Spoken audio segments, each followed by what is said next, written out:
আমরা আজকে মুখ্যমন্ত্রীকে যে মেল করেছিলাম এবং মেল করার পর আমরা বলেছিলাম যে কোনো জায়গায় আমরা বসতে রাজি, এবং আমরা বলেছিলাম যে তার মধ্যে যাতে ট্রান্সপারেন্সি থাকে।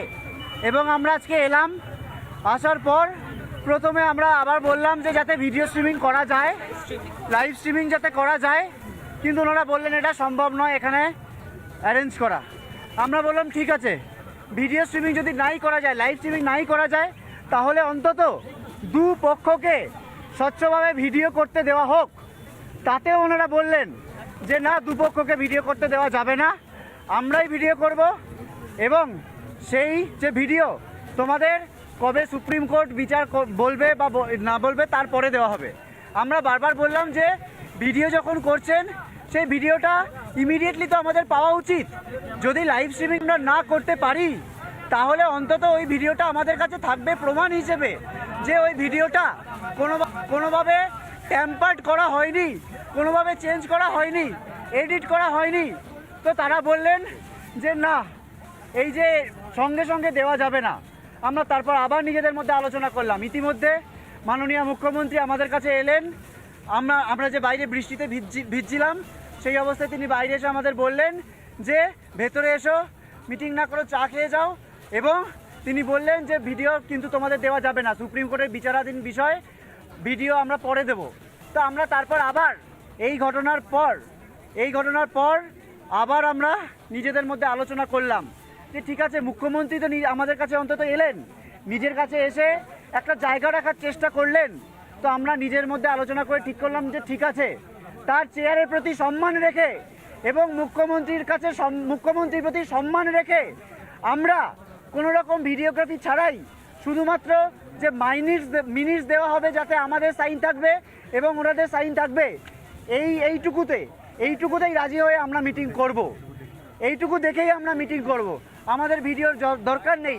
আমরা বিশ্বাসটা রাখলাম। আমরা নিজেদের মধ্যে আলোচনা করে ঠিক করলাম যে ঠিক আছে, দরকার নেই। উনি যখন নিজে এসে বলছেন, উনি যখন নিজে রিকোয়েস্ট করলেন, তার তো একটা সম্মান আমাদের কাছে রয়েছে। সেই সম্মানটা দেখানোর জন্য আমরা ভাবলাম যে ঠিক আছে, দরকার নেই ভিডিও, আমরা আস্থা রাখি। আমরা তারপর বললাম, যখন নিজেদের মধ্যে আলোচনা করে যখন আমরা জানাতে গেলাম যে ঠিক আছে, আমাদের দরকার নেই, আমাদের শুধুমাত্র ওই মিনিটটুকু দেওয়া হোক, এই অবস্থায় আমরা আলোচনায় বসতে রাজি। তখন হঠাৎ করে স্বাস্থ্য প্রতিমন্ত্রী চন্দ্রিমা ভট্টাচার্য তারা এসে বললেন যে অনেক দেরি হয়ে গেছে, আর সম্ভব নয়। আমরা 2 ঘন্টা 3 ঘন্টা ওয়েট করেছি, আমরা আলোচনায় বসতে রাজি নই। আমরা বললাম তার মানে কি, আমরা তো এতটা নামলাম, আমরা তো এতটা সদিচ্ছা, আমাদের 5 দফা ন্যায় বিচারের দাবি যাতে আমরা আদায় করতে পারি, যাতে অচলাবস্থা কাটতে পারে, যাতে গোটা রাজ্যে এই যে একটা মানে ব্যাপক ক্ষোভ তৈরি হয়েছে, একটা অচলাবস্থা তৈরি হয়েছে, সেটা যাতে আমরা মেটাতে পারি সুষ্ঠুভাবে, তার জন্য আমরা এমনকি লাইভ স্ট্রিমিং, ভিডিও রেকর্ডিং সব কিছু ত্যাগ করলাম। তারপর আমাদের কি বলা হলো যে আর আলোচনা সম্ভব নয়, হয় আপনারা বেরিয়ে যান, নইলে আপনাদের বাস ডেকে আপনাদের বের করে দেওয়া হবে। এবং তারপর তারা নিজেরা গাড়ি করে, স্বাস্থ্য প্রতিমন্ত্রী এরা বেরিয়ে গেলেন। তার মানে কি দাঁড়ালো, আমরা যে আমরা এই 3-4 ঘন্টা ধরে বৃষ্টিতে ভিজছি, আমরা বাইরে বৃষ্টিতে ভিজছি, আমাদের সহযোদ্ধারা স্বাস্থ্য ভবনের ওখানে ভিজছেন।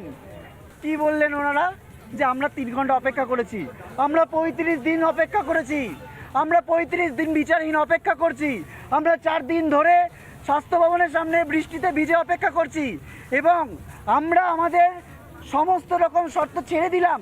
তারপরে যখন আজকে বলতে গেলাম, তখন আমাদের মোটামুটি ঘাড় ধাক্কা দেওয়া হলো যে না, আলোচনা সম্ভব নয়।